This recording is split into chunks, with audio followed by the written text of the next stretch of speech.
A new poll shows that Trump's outspoken advocacy for Roy Moore is having a big impact in the Alabama primary, despite the multiple allegations of UAL assault against the Republican Senate candidate. The number of Trump supporters who believe the assault allegations to be true has decreased substantially, helping to prop Moore up. 10 days ago, 16% of Trump supporters believed the women, compared with 51% who didn't. Today, just 9% say they believe them, while 63% believe the women to be lying. The shift follows a series of strong defenses of Moore by Trump, in contrast to Senate Republicans, who seem extremely eager to distance themselves from the Alabama Senate candidate. He totally denies it. He says it didn't happen, Trump told reporters last week.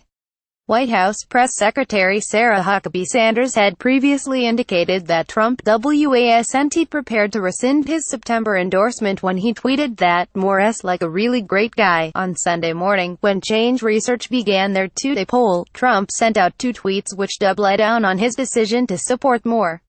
"Can't let Schumer-Pelosi win this race," he tweeted.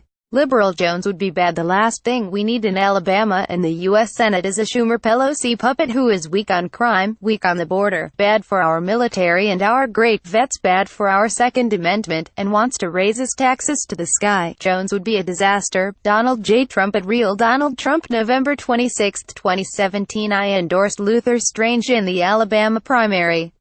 He shot way up in the polls, but it wasn't enough. Can't let Schumer-Pelosi win this race. Liberal Jones would be bad. Donald J. Trump at Real Donald Trump. November 26, 2017. Moore has reopened his 49-44 lead over the Democrat Doug Jones, according to progressive polling outlet Change Research. His lead is now as large as it was prior to November 9, when the Washington Post first broke the story about a string of UAL assault allegations against Moore. Over the last 2 weeks there has also been a concerted effort among right-wing groups to raise doubts in voters' minds about the allegation of UAL assault against Roy Moore, who himself has called them all fake news. On November 15, some Alabama voters received a voicemail from Bernie Bernstein, who claimed to be a Washington Post reporter offering a reward of up to $7,000 for damaging information on Roy Moore.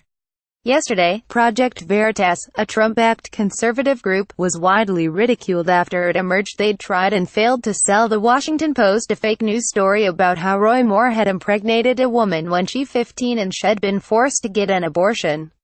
While these attempts seem humorously incompetent, they and the wider efforts of the right-wing media seemed to have been successful in raising doubts about Roy Moore's accusers in the mind of Alabama voters, and not just Trump supporters. When the allegations against Moore broke, voters believed them by a margin of 46 to 30% according to Change Research. However, that margin has now decreased to 42 to 38%.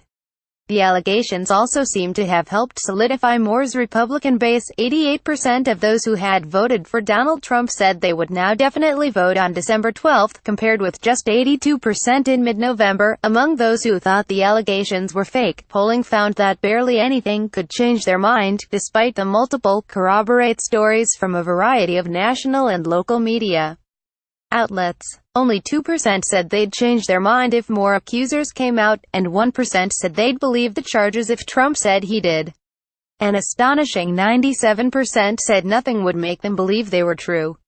Change Research's numbers don't account for eventual turnout on the December 12 election, which will be crucial in determining whether Jones or Moore will eventually be the winner. However, the polling does show how Moore, with the help of Trump, has succeeded in reversing his fortunes, and in effect shrugging off the multiple corroborated stories of historic UAL assault.